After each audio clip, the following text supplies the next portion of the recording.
Hi friends, today I will discuss about first lecture of first chapter FSC first year is the introduction.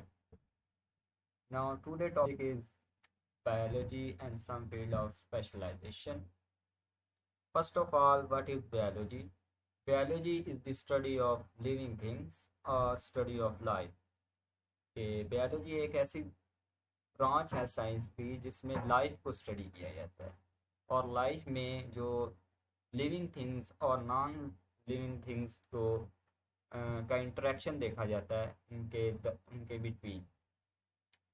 और ये जो biology को जो study करता है, जो भी साइंटिस्ट जो बायोलॉजी को स्टडी करता है, जो बायोलॉजी का एज अ स्पेशलिस्ट होता है उसे कहते हैं बायोलॉजिस्ट। और वो नेचर को स्टडी करता है। बेसिकली जो साइंस है वो नेचर की स्टडी को कहते हैं। तो बायोलॉजी हमें लाइफ की डेफिनेशन भी प्रोवाइड करती है कि लाइफ क्या है, what is life. Life is the set of characters that differentiate from non living things.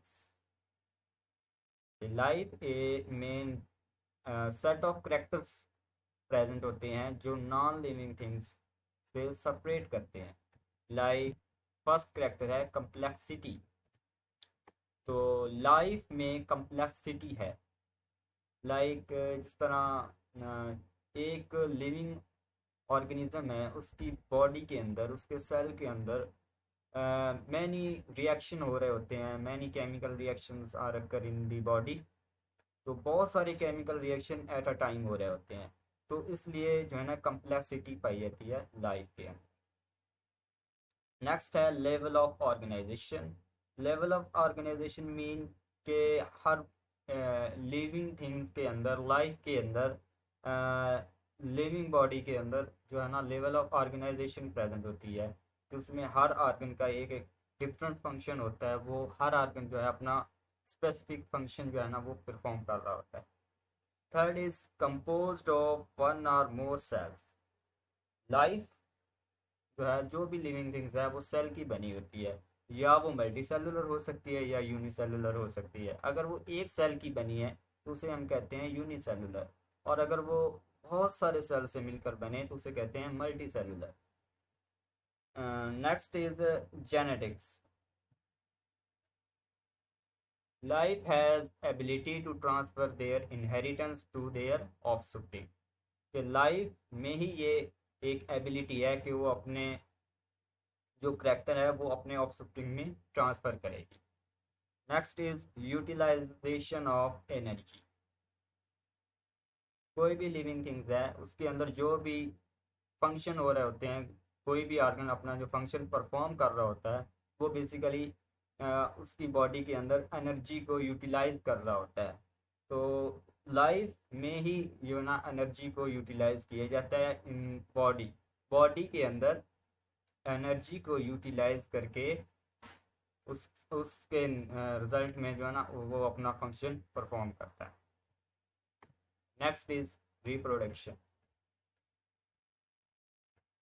Living organism have ability to reproduce, to multiply their number, to produce their offspring.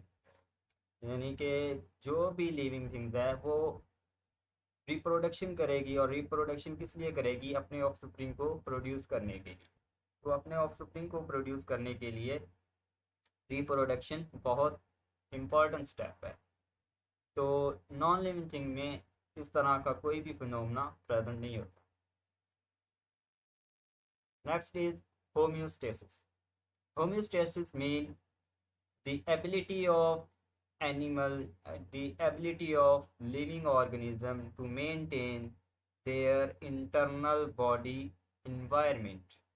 जो अपने internal body environment को maintain रखते हैं, that is life. Life के अंदर ही जो भी living things है, कोई भी लिविंग ऑर्गेनिज्म है वो अपने इन्वायरमेंट को, इंटरनल इन्वायरमेंट को मेंटेन रखता है। तो उस फिनोमेना को कहते हैं होम्योस्टेसिस। तो होम्योस्टेसिस भी लाइफ की एक करेक्टरिस्टिक्स है।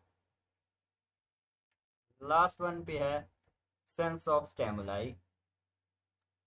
Any living organism has receptor on their body in internally or externally, यानी कि दो जो भी लिविंग ऑर्गेनिज्म है उसके अंदर रिसेप्टर प्रेजेंट होते हैं, सम रिसेप्टर प्रेजेंट होते हैं जो रिसेप्टर किसी भी स्टेमुलाई को सेंस करते हैं। तो ये भी सिर्फ और इसके रिजल्ट में अपना जो एक्शन है वो परफॉर्म करते हैं। तो ये भी लाइफ की एक करेक्टरिस्टिक्स है। नेक्स्ट हम स्टडी करते हैं बायोलॉजी की ब्रांचेस के, अगर हम एफएससी के बाद किन फील्ड में जाकर हम स्पेशलाइजेशन कर सकते हैं। तो first is molecular biology, the study of structure of organism, cells and organelle. Molecular biology में ऑर्गेनिज्म की स्ट्रक्चर, सेल की स्ट्रक्चर, ऑर्गेनेले की स्ट्रक्चर और उसके फंक्शन को डिस्कस किया जाता है। Next is environmental biology, environmental biology, the study of organism relationship to their environment, के ऑर्गेनिज्म का रिलेशन क्या है इन्वायरमेंट के साथ, इन्वायरमेंट इन ऑर्गेनिज्म के ऊपर किस तरह इफेक्ट करता है, उसके क्या किस वे से वो इफेक्ट करता है, ये सब जो स्टडी है ये इन्वायरमेंटल बायोलॉजी में की जाती है।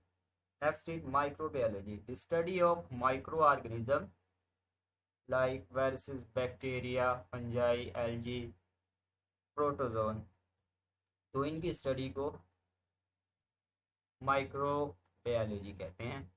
Next is fresh water biology, the study of organism living in fresh water bodies like stream, river, lakes, यानी कि ये इस फील्ड में लाइफ को स्टडी किया जाता है जो फ्रेश वाटर बॉडी में प्रेजेंट होती है, like fishes and some insect, some reptiles, etc.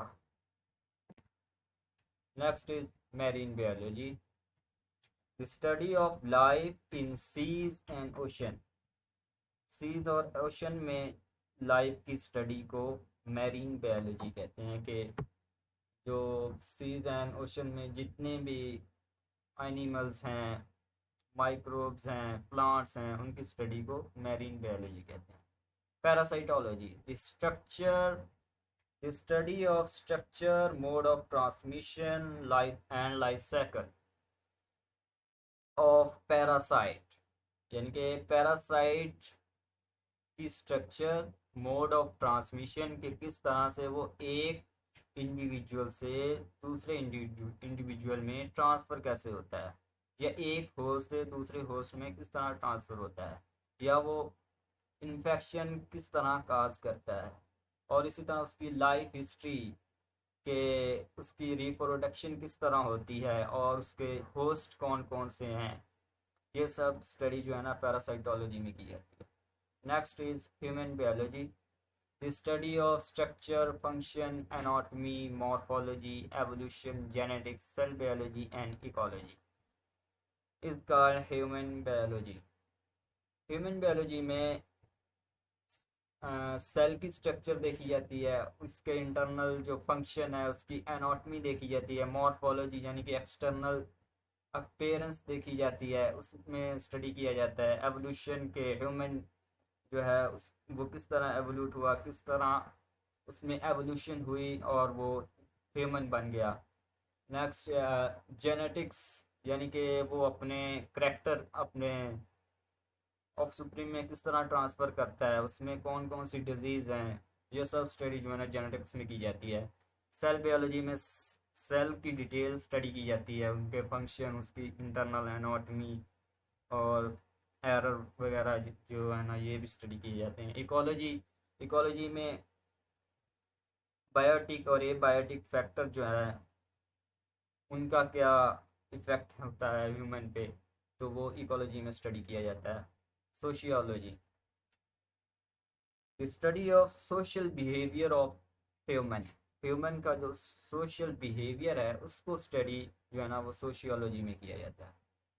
And last पे है biotechnology, the study of use of microbes for human services, यानी कि इसमें माइक्रोब्स को यूज़ किया जाता है मेडिसिन के लिए, फूड की प्रोडक्शन के लिए, लाइक फर्मेंटेशन में, इसी तरह इंसुलिन की जो प्रोडक्शन की जाती है उसमें, एंड मैनी मोर, काफ़ी सारी इनकी जो फील्ड्स हैं वो प्रेजेंट है बायोटेक्नोलॉजी की।